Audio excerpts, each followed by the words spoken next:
गली में शोर है, ठेकुआ मुखिया लतखोर है। अरे इज्जत देगा भगा भगा। हे मुखिया जी, वो देखी पतर की भौजी आवतिया, जाके गोर लगी जल्दी से।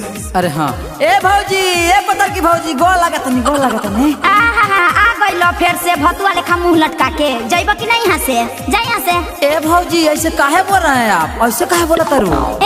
तो चुम्मा लियो की कल हो 5 साल में है। देखो ते गली नली सब पानी ऊपरे में बहत है, सब फंड तो अब तो खा के अपने पचा ले हो, अब की लेवे आयल हो। देखिए भौजी एक बार आओ मौका दे के देखिए, पूरा गांव की चमका देंगे हम। अरे कोची चमकाइएगा, जब 5 साल में कुछ न किए तो अब कोची कीजिएगा। सब फंड तो खा गए, पैखानवा नहीं बनाए। सुनिए बेस में शौचालय घोटाला में धरा गए हैं, मुखिया जी पैखानवा खा गए हैं, पंचायत के नाला पचा गए हैं, मुखिया जी पैखानवा खा गए हैं। 2 तसला भले हमको मार लीजिए, फिर उसे मुखिया बना दीजिए। जो हुआ हमसे गलती क्षमा कीजिए, लेकिन फिर उसे मुखिया बना दीजिए। बिल्डर मुखिया जिंदाबाद जिंदाबाद जिंदाबाद। Music by Neha studio. नल लग गया जल लेकिन आता नहीं, नली बन गया पानी बाहर जाता नहीं। यही बनाए हैं आप नली गली। अब ये पूरा विकास हम कराएंगे, पूरा गली में रोड बनवाएंगे।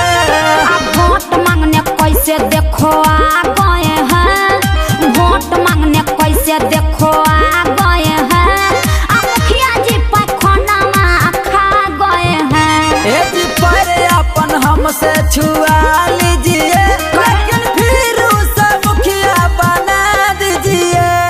हटिया झांसा उसा में नहीं आने वाले हैं। बिल्डर मुखिया जिंदाबाद जिंदाबाद जिंदाबाद। बिल्डर मुखिया जिंदाबाद जिंदाबाद जिंदाबाद। बिल्डर मुखिया मत घबराना, ये सारा जमाना। हाइले फिर आ गई बिल्डर मुखिया छछुंदर कहीं के। एकरा से बढ़िया तो पिंटू मुखिया हथिन। सुन लीजिए बात को, पिंटू विद्यार्थी अब की जीत रहे हैं, मुखिया जी आप कहीं न दिख रहे हैं। वोट के नाम पर अभी आपको ओल मिलेगा, ओल। ए जी घरे घरे सारी बटवाए हैं, कहिया? सबके मुर्गा दारू भी पिलाए हैं। ओम प्रकाश अकेला खिसिया गए हैं, ओम प्रकाश अकेला खिसिया गए हैं, मुखिया जी पैखानवा खा गए हैं। ए जी लाठी लाठी भले हमको मार लीजिए, लेकिन फिर उसे मुखिया बना दीजिए। मुखिया का फंड बोलिए कहाँ आप लगाए हैं? तोरा नहीं पता है जी घरवा बनाए हैं।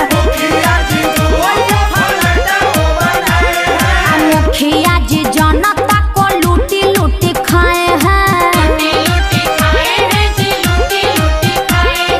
वोटवा से पहले पैसा घरे घर भेजवाए हैं।